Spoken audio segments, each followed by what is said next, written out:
اور اسی طرح جو ایپسٹین فائل ہیں اور ڈفرینٹ اسپیکٹ جو ٹرمپ سے ریلیٹڈ ہیں ان کو بھی ہم کچھ کریں گے کوشش کہ ان کو ٹچ کر سکیں. ہمارے ساتھ موجود ہیں ہمارے بہت ہی محترم گیسٹ سید علی زین نقوی. آپ جرنلسٹ ہیں, ریسرچ جرنلسٹ ہیں ایٹ نیریٹو پہ, اور کالمسٹ مڈل ایسٹ افیئر پہ ہیں, اور فائنینشیل ڈیلی پہ بھی آپ ظاہر کالمسٹ ہیں, اور انٹرنیشنل ریلیشن سے آپ کا گہرا تعلق ہے. ہم ان کی طرف بڑھتے ہیں, ان کو خوش آمدید کہتے ہیں, اور ان سے ان کے تجزیے اور اس ہفتے کے جو واقعات ہیں اہم ان کے اوپر کیا ان کی سمجھ بوجھ بتاتی ہے اس کو جاننے کی کوشش کرتے ہیں. السلام علیکم زین, بہت بہت شکریہ کہ آپ نے ہدایت ٹی وی کے لیے خصوصی ٹائم نکالا اور اپنا قیمتی وقت دیا. ہم تہہ دل سے آپ کے ممنون اور مشکور ہیں. آپ کو خوش آمدید کہیں گے, اور آپ کو بھی انقلاب اسلامی ایران کی جو ابھی ریسنٹلی 11 فروری کو جو سالگرہ کہہ لیں یا اینیورسری کہہ لیں وہ گزری ہے, اس کے حوالے سے مبارکباد دینا چاہیں گے. اور اس کے ساتھ ساتھ جو سب سے پہلے میں یہ بھی جاننا چاہوں گی کہ جو اس وقت جو کرنٹ سچویشن غزہ اور فلسطین کے حوالے سے ہے وہ کیا چل رہی ہے, کیونکہ بہت ساری چیزوں کے شور میں اکثر جو ہے ہمارے فلسطینی بہن بھائیوں کی دکھ, ان کی تکلیف, ان کی اذیت اور جو ان پر جرائم کمٹ کیے جا رہے ہیں وہ دب سے جاتے ہیں. تو اس حوالے سے تھوڑا سا ہماری رہنمائی فرمائیے کہ وہاں پہ کیا صورتحال چل رہی ہے. بسم اللہ الرحمن الرحیم. سب سے پہلے ممنون و مشکور ہیں آپ کے چینل کا, جس نے سعادت بخشی, توفیق دی کہ آپ کے چینل کے توسط سے وہ حقائق منظر عام پہ لائے جائیں جو کئی ہائی لائٹس, کئی ہیڈ لائنس کے پیچھے دب چکے ہیں. اور آپ کے ممنون و مشکور ہیں, ایسا پروگرام, ایسا کمپریہنسو پروگرام آپ لوگوں نے ترتیب دیا ہے کہ جس کے ذریعے یہ پیغام عوام تک, عوام الناس تک پہنچ سکتا ہے. سب سے پہلے آپ کو, سننے والوں کو, اور تمام افراد کو, بالخصوص ملت مقاومت ایران کو, اور تمام مستضعفین جہاں کو, اور تمام مقاومتی پہلو سے تعلق رکھنے والے تمام فیکشنز کو انقلاب اسلامی کی سالگرہ و ہفتہ انقلاب دہ فجر کی مبارکباد پیش کرتے ہیں. کیونکہ فلسطین کا موضوع ہے تو فلسطین کا موضوع کا سلسلہ یہیں سے شروع ہے, اور ہو نہیں سکتا کہ فلسطین کی بات کریں ہم اور ایران کی بات نہ ہو, اور اگر ایران کی بات ہو تو مقاومت کی بات نہ ہو. ایسا ہرگز ممکن ہی نہیں ہے, کیونکہ بیک ان 1982 جب حماس کے فیکشنز جا کے جب سب سے پہلے اپنی تاسیس کے وقت حضرت امام سے ملتے ہیں, شیخ یاسین جب ملاقات کرتے ہیں, تو مقاومت کے رستے جب پوچھے گئے تو امام نے تاکید کے ساتھ اس رستے کو ادامہ دینے کی تاکید کی, تائید فرمائی. اور یہ وہی رستہ ہے جو انقلاب سے ہی پھوٹا, انقلاب سے ہی شروع ہوا, اور گویا اگر انقلاب اسلامی نہ ہوتا تو میرا نہیں خیال کہ زمانے میں یا اس قرن میں یا جس زمانے میں ہم رہ رہے ہیں اس وقت مقاومت کا کوئی ایسا فیکشن کوئی موجود ہوتا, کیونکہ یہ وہی شخصیت تھی امام بزرگوار کی جنہوں نے انقلاب کے ذریعے ریزسٹنس کو ایک گلوبل لینگویج میں تبدیل کر دیا. تو سب کو, سننے والوں کو, تمام افراد کو, اور مستضعفین جہاں کو ان دنوں کی مبارکباد پیش کرتے ہیں. آپ کا سوال تھا غزہ سے متعلق, تو واقعا ایسا ہی ہے. غزہ اس وقت کہتے ہیں کہ جو جنگ جن کو نہیں مار سکی, جو جنگ سے بچ گئے, اب صلح ان کا قتل عام کر رہی ہے, اور سیز فائر ان کا قتل عام کر رہا ہے. حال ہی میں دیکھیں تو بہت سارے ہمیں موضوعات, بہت ساری چیزیں ہمیں ملتی ہیں جو کافی حد تک ہیڈ لائنز کے پیچھے دب چکی ہیں. جیسے یہ ایک زمانے میں یوکرین رشیا وار تھی, اور یوکرین رشیا وار ابھی بھی چل رہی ہے, لیکن وہ 6 سرخیوں کے پیچھے دب چکی ہے اور ہمیں کوئی اس کی خیر خبر نہیں ہے. تو یہ موضوع بھی اسی طرح ہی ہے, چونکہ سیز فائر کہا گیا, اور یورپ میں ایک سینٹیمنٹ جو فری فلسطین سے چھین کر سیز فائر کی طرف لے جائے گی, اور پھر سیز فائر پہ جب ختم ہوئی تو فلسطین کی کہانی بھی گویا ختم ہو گئی, اور اس کے بعد کوئی موضوع بات کرنے کا رہا نہیں. جبکہ قتل عام آج بھی جاری ہے, اور پرسوں کی اگر خبر اٹھا کے دیکھیں تو از زیتون پہ پاورفل اسٹرائک کرنے کا نتنیاہو نے حکم دیا ہے, اور کہا ہے کہ حماس کے خاتمے تک ہم جنگ جاری رکھیں گے. جبکہ یہ بالکل شاید سرخیوں سے آؤٹ ہو گیا ہے, یہ انٹرنیشنل میڈیا سے آؤٹ ہو گیا ہے, جیسا کوئی تھیٹر تھا اور تھیٹر ختم ہو گیا ہے اور باقی سب چل رہا ہے. باقی چیزوں میں مزید الجھایا جاتا ہے. ظاہر ہے جو میڈیا جس طرف لے جائے, جس طرف پروپیگنڈا کرے, اس طرف ہماری قوم چلی جاتی ہے, اور گویا مکمل طور پہ فلسطین فراموش ہو چکا ہے. ہماری انٹرنیشنل پالیسیز میں, اسلامی ممالک کی پالیسیز میں, اسلامک کنٹریز کے ایجنڈے میں اصلاً فلسطین فراموش ہو چکا ہے, ہوا نہیں ہو گیا ہے اس وقت. حال ہی کی بات کریں تو بورڈ آف پیس اور بورڈ آف پیس کے بعد جو اتفاقات رونما ہوئے, تو اس طرف ہم اشارہ کریں گے اس میں کہ مستقبل کا فیصلہ 20 ملین معذرت افراد کا فیصلہ جو ہے، 2 ملین افراد کا فیصلہ چند ایک لوگ کر رہے ہیں جن میں کوئی بھی فلسطینی بھی شامل نہیں ہے. یہ ایک دنیا کا عجیب ترین فیصلہ ہونے جا رہا ہے بورڈ آف پیس کے نام پہ، کہ جس میں ایک بھی فلسطینی فیکشن موجود نہیں ہے، نہ ہی کوئی فلسطینی شخصیت موجود ہے، چاہے وہ مخالف ہی کیوں نہ ہو، چاہے وہ خالد مشعل ہی کیوں نہ ہو، چاہے وہ پی ایل او جیسے افراد ہی کیوں نہ ہو، وہ بھی شامل نہیں ہے. اور 20 ملین افراد کا 20 لاکھ افراد کا فیصلہ چند ایک پیڈوفائلز کر رہے ہیں جو کہ دنیا میں بدنام زمانہ ہے. حال ہی میں جیرڈ کیشنر نے ایک منصوبہ تیار کیا جس میں وہی روایتی نعرے وہی سامنے آئے، جس میں security, governance, employment, social security وغیرہ وغیرہ ہیں، جو کہ تمام نعرے پہلے بھی دیے گئے. اور وہ پلان 20 نکاتی پلان اپروو ہوا اور اس کو 3 حصوں میں غزہ کو تقسیم کیا گیا ہے، جس میں اکنامک زون ہے، سوشل اور ریزیڈینشل زون شامل ہے. مجھے حیرت اس بات پہ ہے کہ اس قدر بڑا فیصلہ جو ہونے جا رہا ہے، اس قدر بڑا جو واقعہ ہونے جا رہا ہے، اس کے اوپر نہ ہی کوئی حکمت عملی ہے، نہ کوئی اسٹریٹجی ہے کسی ملک کی، اور نہ ہی کسی اسلامی ملک نے بولنے کا فیصلہ کیا ہے. تو کہ اس وقت ایک غزہ ایک نیو پروجیکٹ بن گیا بیسیکلی. اگر میں far beyond the religion, far beyond the greater Israel and ideologies اور ایران اسرائیل، ان سب سے میں ہٹ کے اگر بات کروں بالکل، تو غزہ اس وقت ایک پروجیکٹ بن گیا. وہ پروجیکٹ کہ اگر یہ یہاں پہ کامیاب ہوتا ہے تو اس طرح کا پروجیکٹ کئی ممالک میں تکرار ہوگا اور کئی ایسے شہر نئے غزہ بنائے جائیں گے. جس طرح اگر میں اسرائیل اور حماس کی جنگ کی بات کروں، یا اسرائیل غزہ کی ملت فلسطین کی جنگ کی بات کی جائے، تو اس سے ہم تھوڑا سا ہٹ کے اگر میں بات کروں بالکل نا، کہ اسرائیل اور ان کی آئیڈیالوجی کیا تھی اور آزاد فلسطین اور ان سب سے میں تھوڑا سا ہٹ کے بات کروں، جس بارے میں تحقیقات کی گئی اور جو چل رہی ہے انٹرنیشنل میڈیا پہ اور جس پہ بات کی گئی اور کچھ حد تک کی گئی اور باقی کو چپ کرا دیا گیا، وہ تھا غزہ کو ماس ویپنری انڈسٹری کے طور پہ یوز کرنا. غزہ ایک انتہائی مہلک ہتھیاروں کی ٹیسٹنگ کا مرکز بن گیا تھا ان 2 سالوں میں. جب وہ ٹیسٹنگ کے مرحلے سے گزرا ہے تو ابھی نئے گورننس کے مرحلے میں داخل کر دیا گیا. یعنی ایک ایسا گورننس کہ جس کی پہلی شرط تو یہ کہ خل سلاح ہو، سلاح سرنڈر کیا جائے، اسلحہ دے دیا جائے، اور اس کے بعد ایک نیو پروجیکٹ امپوز کیا جائے. میں اس کو یہ نہیں کہوں گا اپروو کیا، یہ نہیں کہوں گا کہ اس کو پروجیکٹ ان کا کوئی ویلفیئر پروجیکٹ ہے، بلکہ امپوز پروجیکٹ ہے. چونکہ امپوز ہے، نہ ہی کوئی فلسطینی اس میں موجود، نہ کوئی فلسطینی نمائندہ ہے، بلکہ تمام تر احکامات، تمام تر اقدامات خود ہی فیصلہ کر کے اس پہ امپوز کیے جا رہے ہیں. چونکہ خود جانتے ہیں کہ مار کے کبھی بھی اس راہ کو، مقاومت کا رستہ نہیں روکا جا سکتا. تو دوسرا حل ان کا یہی ہے کہ اس طرف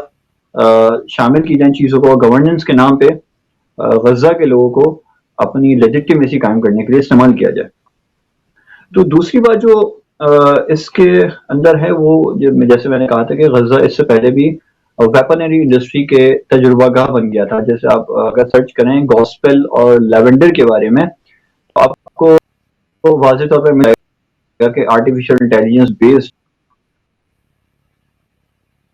جو نیو ویپنز جتنے ٹیسٹ کیا سیم گوز ہیئر ناؤ، ابھی بھی موجود ہے، اسی طرح سلسلہ شروع کیا جا رہا ہے. تو اس وقت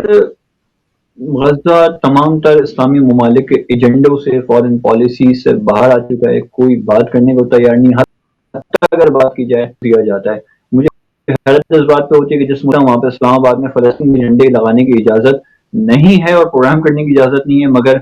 اس کے مقابل خوارج اور تکفیریوں کو کھلی چھوٹ دی جاتی ہے. تو اس پہ ہمیں واضح ایک اعلامیہ، واضح ایک ثبوت ملتا ہے کہ ہم کس طرف کھڑے ہیں اور کس کیمپ میں کھڑے ہیں اور کہاں ہم جائیں گے.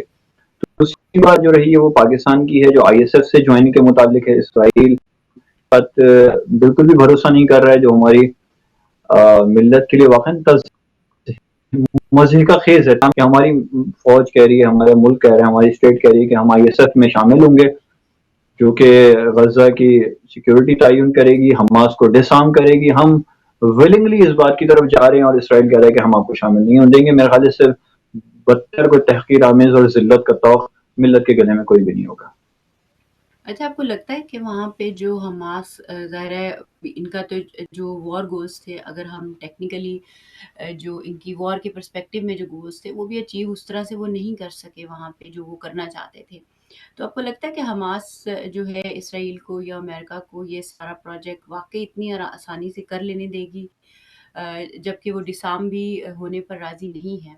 تو اس چیز اس اسپیکٹ کو آپ کیسے دیکھتے ہیں؟ اور اس طرح کی ریزسٹنس دیکھنے کو سامنے آئے گی جو ان لوگوں کو کبھی بھی اس پروجیکٹ میں کامیاب نہ ہونے دے؟ ریزسٹنس کی جہاں تک بات کریں اور ان کی اسٹریٹجی کی بات کریں تو یہ بھی آبجیکٹو، اس کا جو آبجیکٹو ہے اس غزہ پیس بورڈ کا، وہ بھی ریزسٹنس کو ہی توڑنا ہے الٹیمیٹلی، اور اس کا کوئی دوسرا کوئی آبجیکٹو ہے نہیں. تو جنگ کے ذریعے تو حاصل نہیں کر سکے، 2 سال جنگ لڑ کے دیکھ لی، اور اس سے زیادہ جتنی حقارت اور جو اٹھانی پڑی ہے سفارتی سطح پہ اسرائیل کو، اتنی زیادہ کبھی بھی پورے 70 سال تاریخ میں نہیں اٹھانی پڑی. تو غزہ پیس بورڈ کا ایک ہدف بھی ریزسٹنس کو توڑنا ہے. کس طرح توڑنا ہے؟ کہ دیکھیے، ریزسٹنس یا مقاومتی تنظیمیں، مقاومتی تحریکیں ہمیشہ عوام کے بلبوتے پہ کھڑی ہوتی ہیں، عوام کی لیجیٹیمیسی کے ساتھ کھڑی ہوئی ہوتی ہیں. جو پروجیکٹ مثلا میں اگر اشارہ کروں لبنان کے حوالے سے، کہ لبنان میں جو انہوں نے کام کیا وہ یہی کیا کہ نہ صرف لبنان میں حزب اللہ کے اداروں کو بلکہ سول اور عسکری انفراسٹرکچر کو نشانہ بنایا تاکہ عوام پیچھے حزب اللہ کی ہٹ جائے اور حزب اللہ کو خود مجبور کرے کہ وہ سیز فائر کی طرف جائیں اور سیز فائر کے لیے سائن کریں. یہ عوامی جو پریشر ہے جو کریٹ کیا جاتا ہے. ابھی بورڈ آف پیس کے بارے میں جو ایک نئے نویلے خواب دکھائے جا رہے ہیں، دن میں تارے دکھائے جا رہے ہیں، اس کا مقصد بھی یہی ہے کہ غزہ کی عوام کو بتایا جائے کہ دیکھیے ہمارا آپ کے لیے ہدف یہ ہے اور حماس آپ کے لیے کیا چاہ رہی ہے. حماس آپ کو چاہ رہی ہے کہ آپ کو نابود کروائے، مروا دے، اور ہم چاہ رہے ہیں کہ آپ کے لیے ایک نیا پروجیکٹ بنائے، آپ کے لیے تعلیم اور صحت کا ہم خیال رکھیں وغیرہ وغیرہ. اور اگر عوام جو غزہ کی عوام ہے اگر حماس سے پیچھے ہٹ گئی تب تو میرا خیال ہے مقاومت بہت دیر تک نہیں چل سکے گی. لیکن اگر عوام نہیں ہٹی پیچھے، ان کے وعدے وہی کے پیچھے نہیں گئی، تو مقاومت مزید اس کو ایکسٹینشن ملے گی، تقویت ملے گی، قوت ملے گی. لیکن جیسے میں نے ایک استعمال کیا کہ جس کو جنگ نہیں ہرا سکی ابھی صلح اس کا قتل عام کر رہی ہے. حماس کو توقع مجھے نہیں معلوم تھی یا نہیں تھی، لیکن ابھی اس وقت اس حد تک بے بسی کی اور بے ضمیری کی توقع نہیں کی جا سکتی کہ ایک نیا پروجیکٹ وہاں پہ لانچ کیا جائے اور اسلامی ممالک خاموشی سے اس کو تکتے رہیں، دیکھتے رہیں. حماس اس وقت بے یار و مددگار بے کس ہو کے کھڑے ہو کے اس وقت ہمیں، اسلام کو، اسلامی دوستوں کو، اسلامی بھائیوں کو، اسلامی ممالک کی طرف دیکھ رہی ہے کہ کم سے کم ملٹری سطح پہ، عسکری سطح پہ ساتھ نہیں آ سکتے تو سفارتی سطح پہ تو کم سے کم حمایت کر سکتے تھے، جو کہ ابھی تشویشناک حد تک ختم ہوتی جا رہی ہے. بالکل اس طرح کی یہ جو اگر ہم اس مثال کو اس انداز پہ بھی دیکھیں کہ انہوں نے ایک اپیرنٹلی سافٹ ٹول استعمال کیا ہے پیس کے نام پر، جیسے کہ کشمیر میں دوسرے لفظوں میں آپ دیکھیں کہ وہاں پالیٹکس کو عام کیا کرنے کی کوشش کی گئی اور وہاں پہ الیکشنز کروانے کی کوشش کی گئی اور اس طریقے سے کہ وہاں ماحول سازی کی جائے. اور پھر وہاں پہ آپ کو یاد ہوگا شاید کہ وہاں پہ کچھ انٹرنیشنل لوگ بھی آئے تھے، آئی تھنک سو کوئی ایونٹ انہوں نے اس وقت شاید سال پہلے یا کچھ عرصہ پہلے انہوں نے منعقد کیا تھا اور ایک ماحول سازی کرنے کی کوشش کی تھی کہ کشمیری جو اب وہ ہندوستان کے ساتھ ہیں اور آل دیٹ. تو یہ بھی ظاہر ایک ممکن ہے کہ یہ ایک ٹول کے طور پہ لوگوں کی ذہنی سطح کو چینج کرنے کے لیے، جس طرح آپ نے کہا کہ عوام کی رائے کو بدلنے کے لیے کہ ہاں بھائی بہت ترقی ہونے والی ہے تو اب سب کچھ ٹھیک ہو جائے گا، تو وہ ایک ایسپیکٹ جو ان کے ذہنوں میں ڈالنے کی کوشش کی گئی ہے. بہرحال اس کے کیونکہ ٹائم بھی بہت تیزی سے جا رہا ہے تو اس میں مزید آپ کچھ ایڈ کرنا چاہیں تو آپ کر سکتے ہیں، اور کشمیر کے حوالے سے بھی اگر آپ کے ذہن میں کوئی پوائنٹ ہو، کیونکہ اس ویک میرا خیال ہے کہ کشمیر ڈے بھی منایا گیا تھا اور یہ بھی ایک بہت ہی امپورٹنٹ حوالہ ہے جس کو، جیسے کشمیریوں کا ذکر پوری دنیا میں کہیں نہیں ہوتا اور فلسطینیوں کا بھی کبھی نہیں ہو رہا تھا 7 اکتوبر سے پہلے. تو یہ سلسلہ یعنی وہ جو آپ بات پہلے بھی کر رہے تھے کہ رکا نہیں ہے اور رکے گا بھی نہیں، کیونکہ یہ ٹیسٹ لیبارٹری ہے فلسطین پوری دنیا کے حوالے سے، کہ اگر وہاں یہ ٹیسٹ کامیاب ہو جاتا ہے اور وہ کامیاب ہو جاتے ہیں شیطان، تو پھر وہ ظاہر ہے پھر اگلی مراحل میں جہاں جہاں بھی ان کو جس کو موقع ملے گا اور جس کے پاس، وہ دوسرے لفظوں میں کہہ لیں کہ مائٹ از رائٹ کا رول جو ہے نا، پھر وہ عام ہونے کی پوری توقع کیا ہے، نظر ہی آ رہا ہے ہو جائے گا ہر جگہ پہ. تھوڑا سا یہ بھی بتائے گا کہ جو آپ کا ایک پرسنل تجزیہ ہے بالخصوص جو لاسٹ ویک واقعہ ہوا دہشت گردی کا پاکستان میں اسلام آباد کی مسجد میں،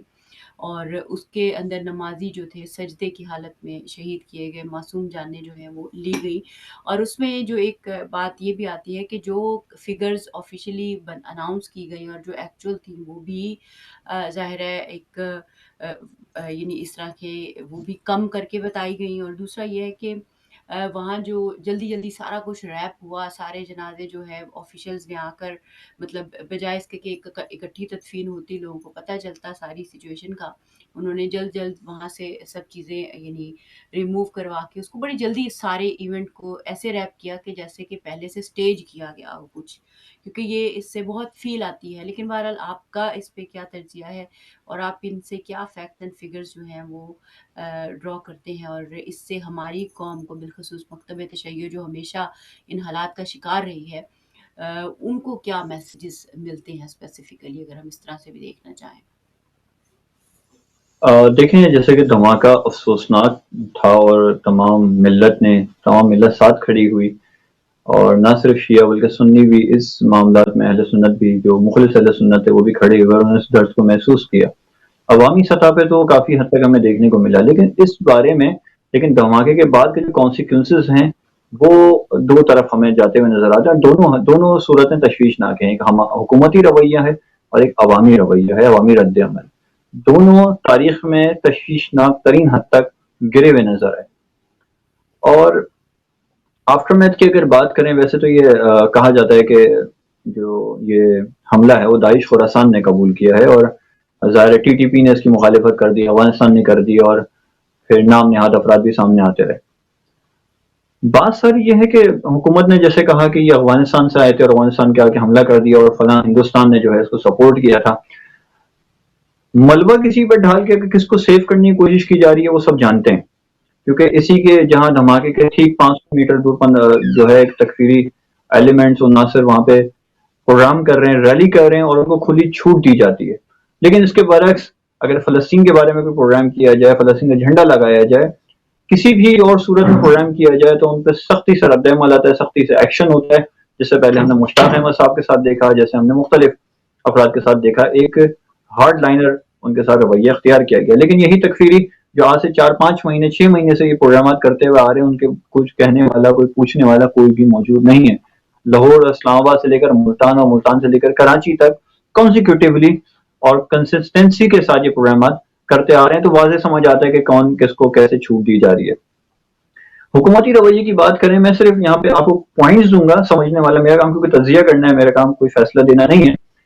باقی فیصلہ کرنا عوام کے ہاتھ میں کہ کیا کرے، کس راہ کو اپنائے اور کس طرح اپنا رستہ چنے۔ دیکھیں حکومتی رویہ بھی اس وقت تشویشناک حد تک سامنے آیا۔ جیسے پہلے دھماکے ہوتے تھے، معاملات ہوتے تھے، تو حکومت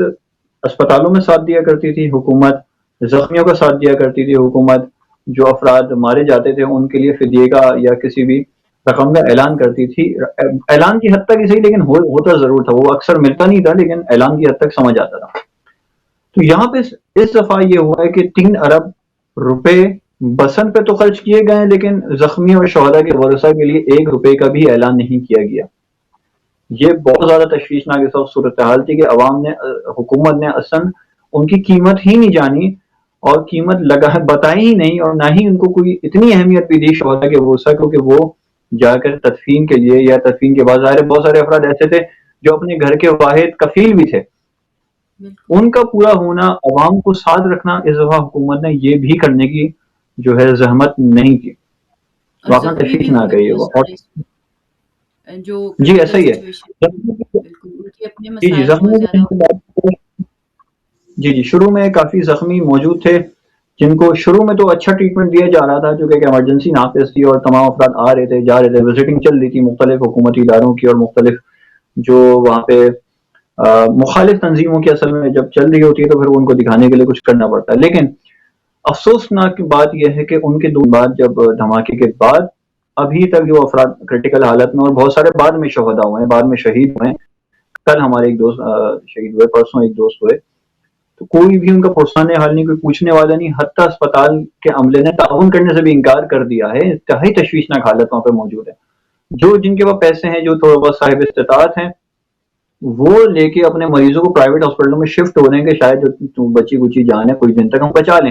لیکن جن کے پاس پیسے نہیں ہیں، جو صاحب ظاہر استطاعت نہیں ہے، وہ اسپتال کے رحم و کرم پر ہیں، حکومت کے رحم و کرم پر ہیں، اور کوئی ان کا پرسان حال نہیں ہے۔ اور اس سے بدتر اگر میں عرض کروں، سے بدتر حالت یہ ہے اس وقت تشویشناک کہ اس حملے کا مقدمہ بھی اس وقت درج نہیں کیا گیا، یعنی اصلاً حکومت نے مقدمہ درج کرنے کی بھی اس میں زحمت نہیں کی ہے کہ اس کا پروسیکیوشن کیا جائے, کورٹ میں دیا جائے, کوئی اس بات کی جائے,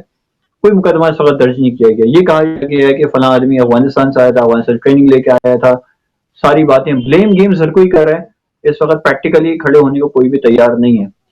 سیاسی گد ہیں وہ آ کے لاشوں پر سیاست کر رہے ہیں, جو حکومت ہے وہ آ کے اس کو کیش کر رہی ہے, وکٹم پلے کارڈ کر رہی ہے, لیکن پریکٹیکلی کوئی بھی ساتھ کھڑنے کو تیار نہیں ہے. اس وقت جو اس سے بڑا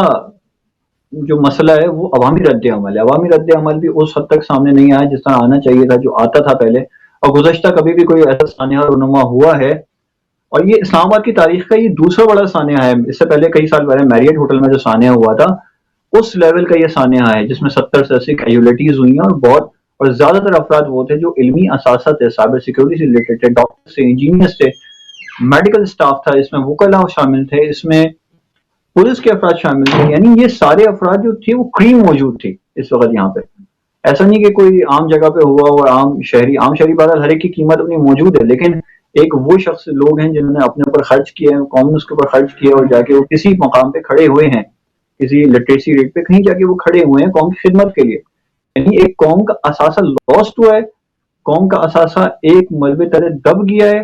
تو نہ ہی حکومت اس پہ جواب دہ ہے, نہ عوام کا کوئی خاص رد عمل ہے, کچھ بھی اس میں شامل نہیں آ رہا ہے. یہ واقعا تشویشناک صورتحال اس وقت موجود ہے. جو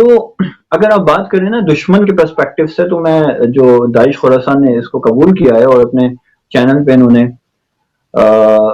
بیان بھی جاری کیا, وہ بھی دیکھنے کا قابل غور ہے, اور وہ بھی دیکھا جا سکتا ہے. ان کے بقول داعش کے کہ اس جگہ سے ہیومن ریکروٹمنٹ ہوتی تھی, یہ ہیومن ریزروائر تھا اس جگہ کا, کہ یہاں سے داعش کے خلاف ایسے پوٹینشیل تھریٹ تیار کیے جا سکتے تھے. یعنی داعش کو خطرہ کن سے ہے؟ ان شیعہ نوجوانوں سے خطرہ ہے, کہ ان کے بقول کہ ان لوگوں نے جو ہے ہیومن ریزروائر تھے, یہاں سے بھرتیاں ہوتی تھیں, بقول داعش کے چینل کے, کہ یہاں سے بھرتیاں ہوتی تھیں, اور یہاں سے بھرتیوں کے داعش کے خلاف لڑنے جاتے تھے. تو اب اس حد تک افسوسناک حد تک یہ گر گیا ہے معاملہ, کہ اب ان کو ظاہر ہے نہ حکومت سے کوئی مسئلہ نہیں ہے, ان کو کسی بھی ادارے سے مسئلہ نہیں ہے, ان کو یہ توقع نہیں ہے کہ کوئی اور آ کے حملہ کرے گا, بلکہ یہ جوان جو بیچارے یونیورسٹی میں اور ہاسٹلوں میں رہتے تھے ان پہ آ کے حملہ کر کے اپنا یہ بتا رہے ہیں کہ ہم نے ریکروٹمنٹ روک دی ہے. مثلا اس علاقے کی بات کروں, اگر میں ترلائی امام بارگاہ کے ترلائی علاقے کی بات کروں, تو اس امام بارگاہ کے نزدیک زیادہ تر ہاسٹلز ہیں, اور ان ہاسٹلوں میں ہزاروں طلباء موجود ہیں, ہزاروں ورکرز ہیں, پروفیشنلز ہیں جو وہاں پہ رہتے ہیں. اور ظاہر ہے یہ ہدف کوئی رینڈم ہدف نہیں تھا کہ چلتے پھرتے اس کو ملا کہ ہاں یار یہاں پہ سیکورٹی کم ہے, یہاں پہ جا کے میں پھٹ جاتا ہوں, کچھ نہیں ہوگا, یہاں پہ کوئی روکنے والا نہیں ہے. اور وہ بھی ایک جوان اون عباس جو تھا, اگر وہ نہیں بھی روکتا تو وہ جا کے شاید اندر پھٹتے ہوئے زیادہ کیجولیٹیز ہوتی. یہ بالکل بھی رینڈم ہدف نہیں تھا, یہ بالکل چنا گیا ہدف تھا, دقیق ہدف تھا, کہ جہاں سے انتہائی کریم جہاں سے ٹارگٹ بنائی جا سکتی تھی اور بنائی اچھا گئی. ایک چیز اور بھی مجھے لیکن پوچھنی ہے آپ سے, معذرت چاہوں گی آپ جی کی بات کاٹنے کے لیے, آپ اپنی بات ضرور مکمل کیجیے گا. وہ یہ کہ ایک یہ بھی تاثر دیا جا رہا ہے کہ یہ تھوڑا نا اسلام آباد سے بہت دور ایک ریموٹ ایریا آؤٹسکرٹ تھی, اور وہاں پہ لوگ مطلب ایک مسجد تھی اور وہاں پہ یہ ہوا, جبکہ کچھ لوگوں کے مطابق یعنی کائنڈ آف بیچ میں بن جاتی ہے جگہ اسلام آباد کے, جہاں پہ مطلب ایک شہری علاقہ ہے, یا تو اس بارے میں بھی تھوڑی سی رہنمائی کی, اور اس بات کی کیا اہمیت ہے کہ یہ مثلا دور تھا یا نزدیک تھا یا شہر کے اندر تھا یا گاؤں میں تھا, یہ کیا اس کی کیا اہمیت ہے, اور کیوں اس کو اس طریقے سے ہائی لائٹ کیا گیا؟ دیکھیں, سب سے پہلے تو گاؤں میں ہو شہر میں ہو کہیں بھی ہو, انسانی جان ایک انسانی جان ہے, اور بالخصوص جہاں پہ یہ طبقہ رہتا ہو. اگر ڈیموگرافکس دیکھیں اسلام آباد کی, اور اسلام آباد کا نقشہ دیکھیں, تو تھوڑا سا وہ یو شیپ میں بنا ہوا ہے. اور جو جس جگہ پہ ترلائی موجود تھا, اور اس کے جو ساؤدرن سائڈ پہ اسلام آباد کی کیپٹل ٹیریٹری ہے, اور اس کی ناردرن سائڈ پہ ڈپلومیٹک انکلیوز موجود ہیں جہاں پہ ڈپلومیٹک افراد رہتے ہیں اور ایمبیسیز موجود ہیں. تو یہ کہنا کہ آف اسکرٹ تھا, ریموٹ ایریا تھا, تو میں خیال بالکل ہی غلط ہوگا. ان کو چاہیے کہ گوگل میپ پہ صحیح جا کے نقشہ دیکھیں اور یہ کہاں پہ موجود ہے. دوسری بات یہ کہ اسلام آباد کی کیپٹل ٹیریٹری اور اس کی ذمہ داری خود اسلام آباد کیپٹل پولیس کی ہے, اسلام آباد کی کیپٹل ادارے کی ہے. یعنی آپ سمجھیں کہ کیپٹل ادارہ انتہائی مضبوط ترین ہوتا ہے اور انتہائی حساس ہوتا ہے اس معاملے میں. اگر ترلائی میں حملہ ہو سکتا ہے, تو میرے خیال ہے کراچی کا کوئی بھی یا پاکستان کا کوئی بھی ادارہ یا کوئی بھی علاقہ محفوظ نہیں رہتا اس کے دکھنے کے بعد.